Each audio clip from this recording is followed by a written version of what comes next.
మనం time travel చేసి 200 ఏళ్ల వెనక్కి వెళ్దాం. ఇయర్ 1813. ఒకసారి ఊహించుకోండి, అప్పటి హైదరాబాద్ లో మంచి హాస్పిటల్సే లేవు, సరైన మందులు కూడా లేవు. సరిగ్గా అప్పుడే ప్లేగు అనే ఒక భయంకరమైన వైరస్ సిటీలోకి ఎంటర్ అయింది. అది ఎంత డేంజరస్ అంటే పొద్దున్న ఆరోగ్యంగా ఉన్న మనిషి సాయంత్రానికి ప్రాణాలు వదిలేవారు. లిటరలీ జనం పిట్టల్లా రాలిపోతున్నారు. ప్రతి ఇంట్లో ఏడుపులు, ప్రతి వీధిలో భయం.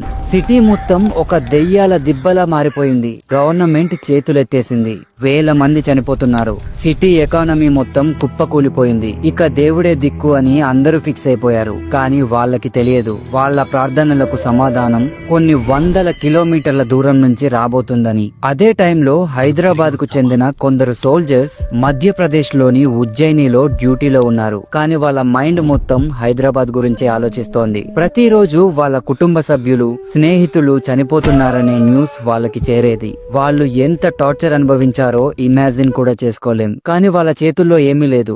కనిపించే శత్రువు అయితే పోరాడగలరు, కానీ అది కనబడని శత్రువు.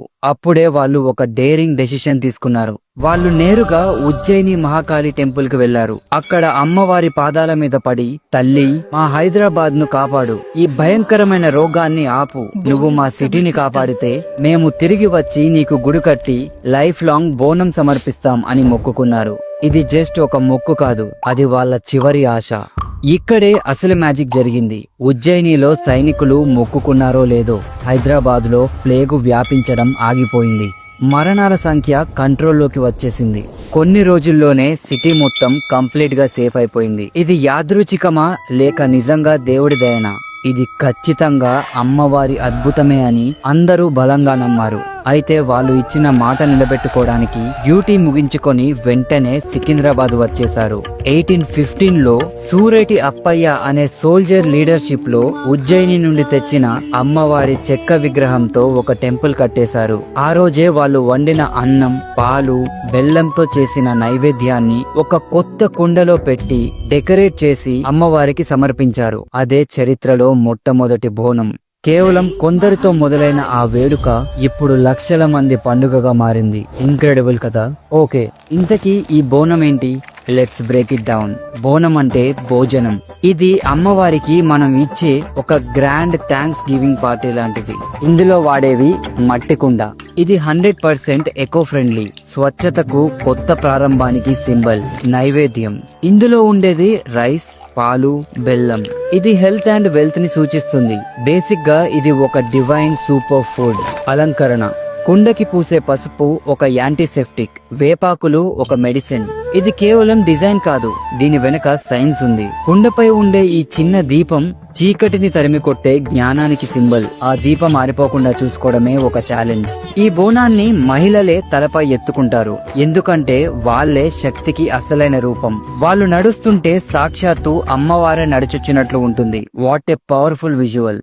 బోనాల ఫెస్టివల్లో మరో మెయిన్ అట్రాక్షన్ ఉంది. అతనే పోతురాజు. ఈయన లేకపోతే పండుగలోకి కిక్కే ఉండదు.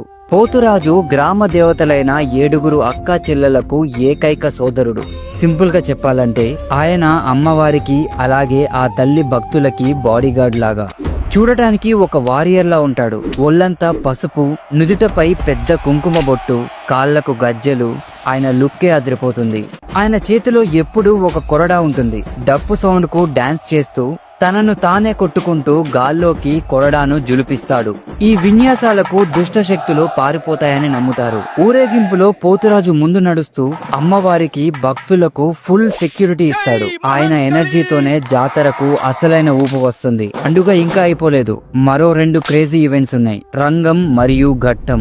రంగం, ఇది ఒక మైండ్ బ్లోయింగ్ ఈవెంట్. పండుగ మరుసటి రోజు పెళ్లి కాని ఒక యువతి వచ్చి మట్టి కుండపై నిలబడి భవిష్యవాణి చెప్తుంది.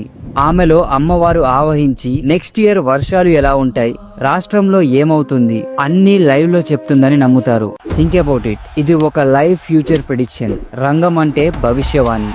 నెక్స్ట్ ఘట్టం. ఘట్టం అంటే అమ్మవారి ప్రతిరూపమైన ఒక డెకరేటివ్ కలశం. పండుగ చివరి రోజు ఈ ఘట్టాన్ని ఏనుగుపై పెట్టి సిటీ మొత్తం గ్రాండ్ గా ఊరేగిస్తారు.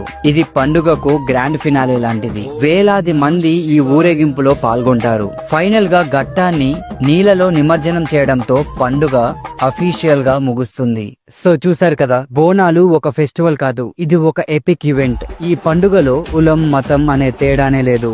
అందరూ ఒకటే, అందరూ కలిసి సెలబ్రేట్ చేసుకుంటారు. మన పూర్వీకులు ఎంత స్మార్టో చూడండి. పసుపు, వేప, మట్టి అన్ని నేచర్ తో కనెక్ట్ అయ్యేవే. ఈ పండుగ తెలంగాణ సంస్కృతికి అలాగే ఆత్మగౌరవానికి సింబల్. అందుకే కదా మన ప్రభుత్వం దీన్నే రాష్ట్రీయ పండుగగా ప్రకటించింది. And that's a huge deal. ఆగండి, బోనాల గురించి ప్రచారంలో ఉన్న ఇంకొక స్టోరీ కూడా చెప్పాలి. ఆషాఢ మాసంలో ఆ జగదాంబిక తన అత్తారింటిని వదిలి పుట్టింటికి వస్తుందట. అంటే ఆ కైలాసాన్ని వదిలి మన దగ్గరికి వస్తుందంట. అండ్ ఇక్కడ ప్రజలు అంటే మనం ఏమని ఫీల్ అవుతామంటే అమ్మవారిని మన కుటుంబంలో ఒకరిగా ఫీల్ అవుతాం. సో ఊహించుకోండి, ఒక కూతురు తన అత్తారింటి నుంచి పుట్టింటికి వస్తుందంటే ఆ సందడే వేరు.